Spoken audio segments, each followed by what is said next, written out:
పిల్లల కొరకు బైబిల్ బహుమతులు. నోవాహు మరియు గొప్ప జలప్రవాహము.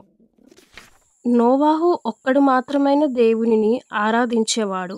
తక్కిన వారంతా దేవునిని అసహించుకొని మరియు తిరస్కరించిన వారే. ఒక దినమున ఒక దిగ్భ్రాంతికరమైన మాటను దేవుడు పలికెను. ఈ దుష్ట ప్రపంచాన్ని నాశనము చేసేదనని దేవుడు నోవాహుకు చెప్పెను. నీ యొక్క కుటుంబము మాత్రమే రక్షించబడును. ఒక గొప్ప జలప్రవాహము వచ్చి భూమిని ముంచునని దేవుడు నోవాహును హెచ్చరించెను. నోవాహుకు దేవుడు ఆజ్ఞాపించినది ఏమనగా, నీ కుటుంబమునకు అన్ని జంతువులకు సరిపడినంత చెక్క ఓడను నిర్మించమనెను. దేవుడు నోవాహుకు ఇచ్చిన ఖచ్చితమైన సూచనలతో తీరుక లేనివాడాయెను. ఆ ఓడను నోవాహు ఎందుకు చేస్తున్నాడో వివరించినప్పుడెల్లా ప్రజలు ఆయనను హేళన చేసియుండవచ్చును. అయినను అతడు ప్రజలందరికీ దేవుని గూర్చి చెబుతూనే ఉండేవాడు. నోవాహు గొప్ప విశ్వాసము గలవాడు.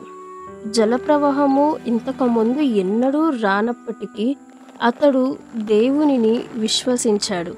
త్వరలోనే నావ సమస్త సరుకులతో నింపుటకు సిద్ధమాయెను.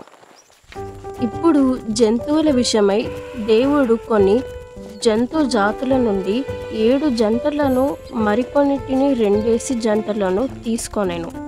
పక్షులలో గొప్పవి మరియు చిన్నవాటిని, పొడవైన మరియు చిన్నవైన మృగములు అన్ని ఓడలోనికి వెళ్ళెను. నోవాహు జంతువులను ఓడలో నింపుచుండగా ప్రజలు ఆయనపై అరిచి దూషించి ఉండవచ్చును. ప్రజలు దేవునికి వ్యతిరేకముగా పాపము చేయక మానకుండిరి. వారు ఓడలోనికి వస్తామని అడగకుండిరి. చివరికి అన్ని జంతువులు, పక్షులు ఓడలోనికి ఎక్కారు. ఓడలోనికి రమ్మని దేవుడు నోవాహును ఆహ్వానించెను. నీవు మరియు నీ కుటుంబము, నోవాహును మరియు అతని భార్య, అతని 3 కుమారులు మరియు వారి భార్యలు ఓడలోనికి ప్రవేశించిరి. అప్పుడు దేవుడు ఓడ తలుపులను మూసివేసెను. అటు తర్వాత వర్షము వచ్చెను. గొప్ప ప్రచండ వర్షము 40 రాత్రులు 40 పగలు భూమిని తడిపెను. పట్టణములను మరియు గ్రామములను వరద నీరు ముంచెను. వర్షము ఆగినప్పుడు పర్వతాలు కూడా నీళ్ళ క్రింద ఉన్నాయి. శ్వాస పీల్చుకునే ప్రతిదీ మరణించెను. జలప్రవాహము చాలా ఎత్తునకు వచ్చినందున ఓడ నీళ్లపై నడిచెను. బహుశా భయముగా ఉండవచ్చు, కానీ ఆ ఓడ నోవాహుకు జలప్రవాహము నుండి ఆశ్రయాన్నిచ్చెను. 5 నెలల జలప్రవాహము తర్వాత దేవుడు పొడిగాలిని పంపెను. నెమ్మదిగా ఆ ఓడ ఆరార్తు పర్వతము మీద నిలిచెను. నీరు తగ్గేంత వరకు నోవాహు మరొక 40 రోజులు ఓడలోపల ఉండెను. నోవాహు ఓడ ఎక్కి కిటికీ తెరిచి ఒక కాకిని, ఒక పావురమును బయటకు పంపెను. నివసించుటకు ఆరిన నేల కనబడనందున పావురము తిరిగి నోవాహు యొద్దకు వచ్చెను.